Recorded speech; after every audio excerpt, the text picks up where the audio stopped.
Good morning, good afternoon, and good night to all of you around the world. Let's get this party started. Today we are reviewing WWE Crush Hour, released on March 18th, 2003. This game was developed by THQ and also published by them. And if you know anything about THQ, you are aware that during this time period, they not only made all of the WWE games, but they also did a large amount of the games for Nickelodeon, which is actually kind of interesting because it seems like their genre pool of games during this time period was very all over the place. So the fact that this game actually plays pretty decently well surprised me. It is definitely something different.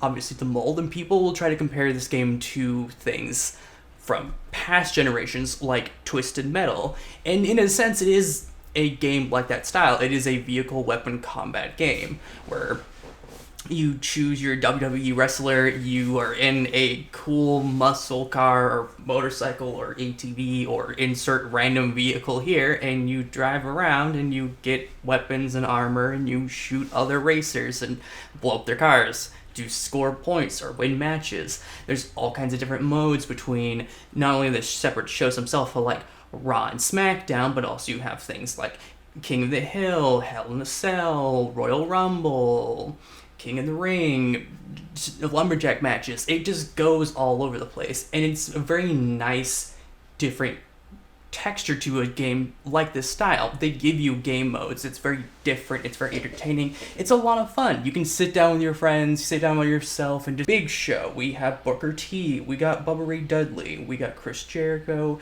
Edge, Jeff Hardy, Kane, Kurt Angle, The Rock, Stacy Keibler, Test, Triple H, Trish Stratus, Undertaker, my personal favorite, Cough Cough, Rikishi, yes, best character in the whole game.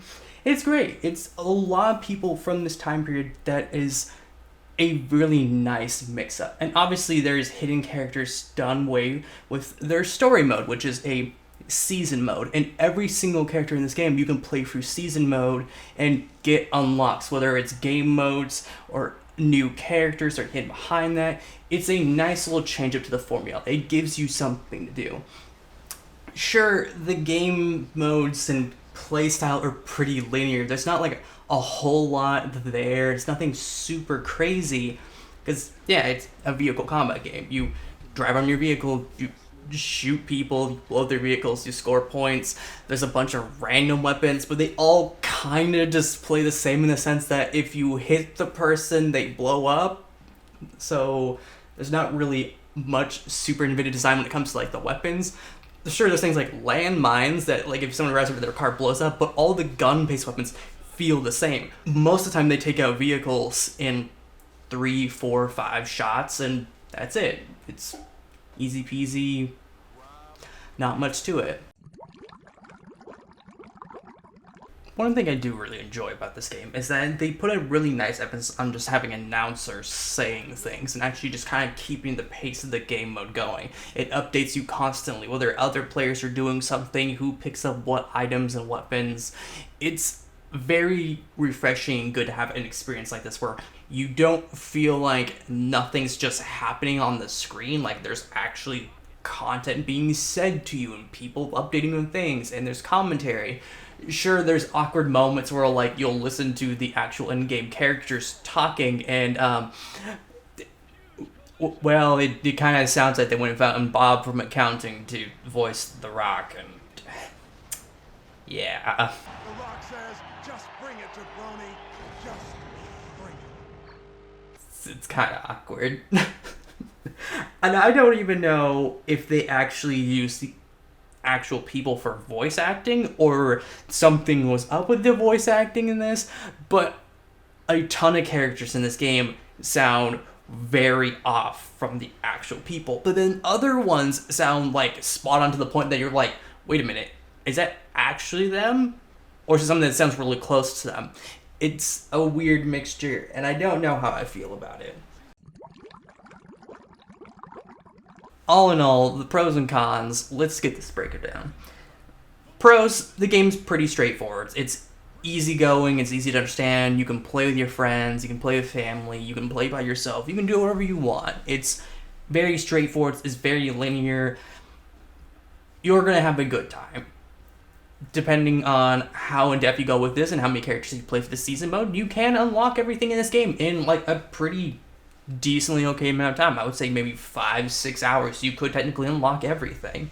Just depends on how ham and crazy you go for it. But I do enjoy that they don't like hide everything under just tons and tons of time to unlock everything. It is a fun, straightforward way just to go about it, and I really love that.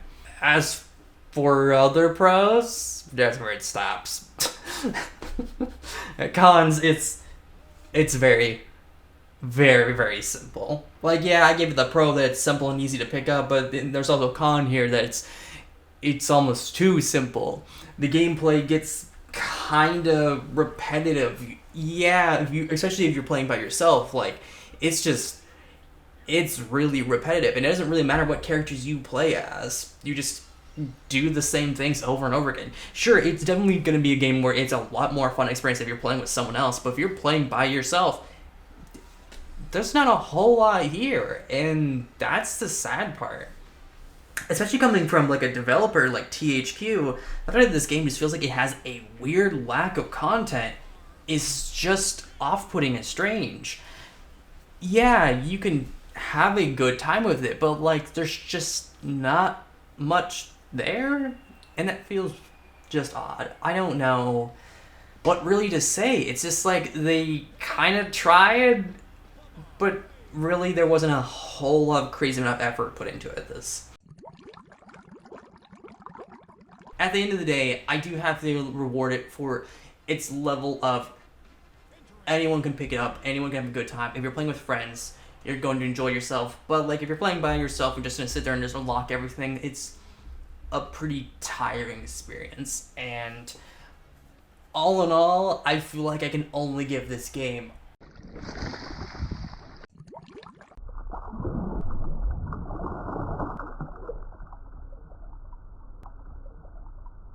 a 5 out of 10 fins, which feels sad and it sucks, but I can't righteously give this game a higher score. It has to be a 5. It's just they tried to make something fun and entertaining here, and yeah, it's a rated T for teen game. It's built off the idea of like, you know, sit down as teen ninjas, you play as your favorite wrestlers, there's a bunch of cool lines being said and all that stuff, even though the voice acting feels off at times. But what can you do? There's just not a whole lot there. It's not super content driven, and that's just all you have. So yeah, that's my review, guys. I mean, what else is there to say? It's WWE Crush Hour. And for every other WWE game they made from this generation, this is definitely on the lowest category. But guys, that's a review. Thank you all. Love you guys. And until next time, have a good one. Bye.